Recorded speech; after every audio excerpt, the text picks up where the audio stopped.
I'm Sarah. And I'm Matthew. And we like to watch. And we hope you do too. And what we are talking about this week is something that we sometimes like to watch, but are sometimes uncomfortable watching.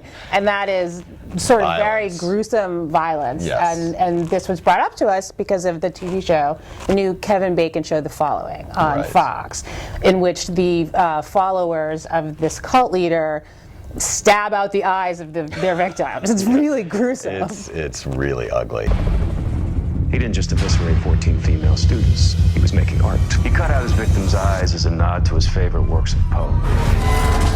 I don't mind violence on a TV show if it's about the violence. I feel like, you know, there has to be some kind of consequence to the violence. You have to feel that, you know, the sort of ugliness of it, and the writers need to be making that point somehow. Otherwise, it's just gratuitous and it's ugly.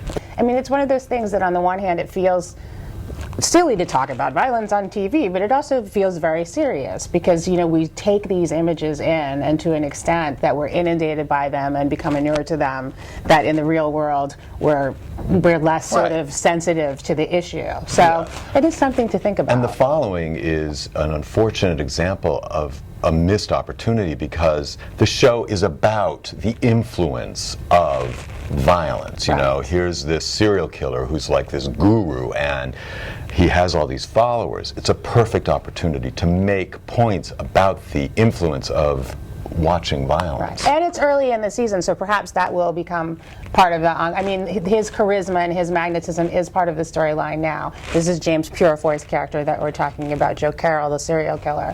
And, you know, maybe that will become an ongoing part of the storyline, what this means in our culture at large. Yeah. So we'll just have to keep watching.